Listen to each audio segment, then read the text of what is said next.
Hey guys, welcome back. This week's lick of the week isn't really going to be a lick of the week.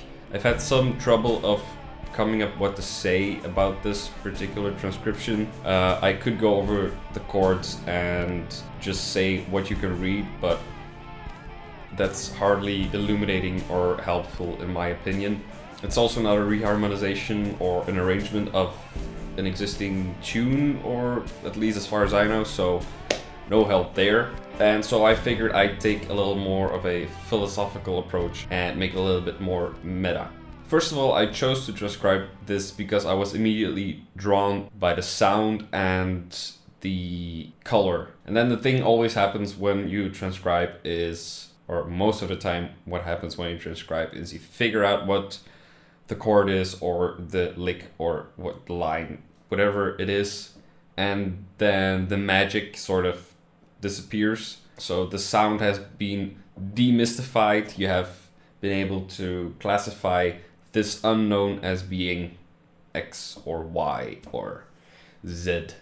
So it's easy to just then store that away, but there's a pretty important step you can take after just having done that. And for me, I see it as my duty to then internalize and ingrain that sound in my ears so that it's not just a logical classification or representation of something. So things I ask myself then is like, am I able to really recall the sounds on the spot?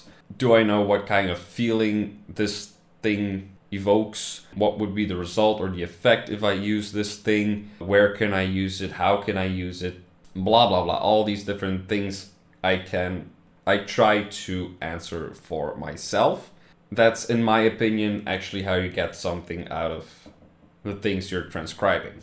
Just practicing a lick or a voicing or whatever without this step doesn't really amount to anything, in my opinion.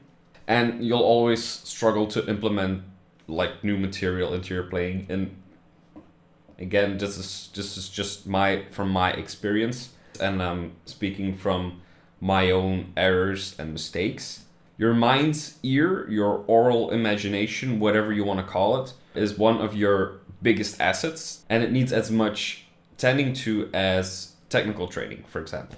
My biggest error was that I would try to think through changes and not hear through changes. That's a little bit what I was referring to in that holistic training or holistic practicing video. So too much logic and not enough hearing. So being able to form a mental image or a mental representation and hear things in your mind is, as far as I'm concerned, critical. And it unlocks just so many things. And it doesn't have to take 10 years to develop it. It goes relatively quickly, but it is an ongoing process. It's a never-ending process, and it does take effort.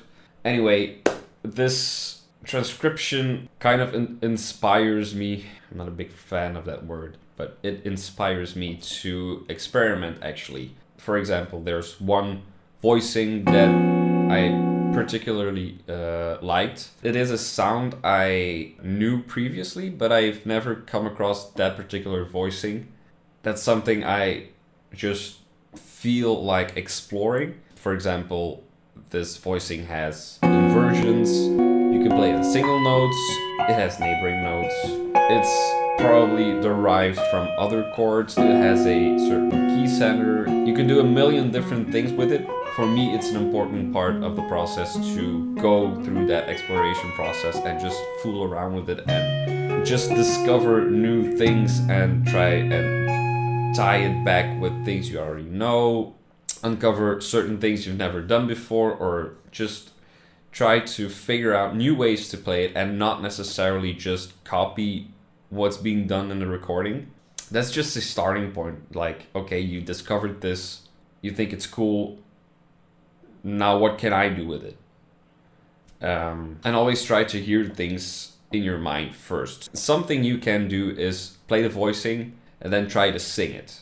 Just from the lowest note to the top note, you can give yourself a little help by first playing it and then singing it.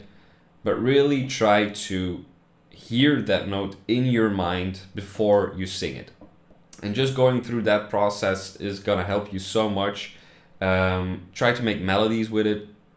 Again, you can play the voicing if you want, and then try to pick the notes from that chord, hear it in your mind, and try to make a little melody with it. It doesn't have to be an etude or a fugue or whatever, just 2 consecutive notes. But first try to hear it and then play it. This might sound simple, but it's a really powerful thing to do, and I think it's a very overlooked thing that not many people do, I think. I've done far too little of it, and I'm doing more of it now because I finally have seen the light and seen what benefit it brings me. And I've had teachers say it to me and explain it to me, and yeah, you hear it, but you don't do it. But I would invite you to try and do it as much as you can. So again, speaking from experience and errors and frustrations. So anyway, that's kind of what I just wanted to say on this. It's not really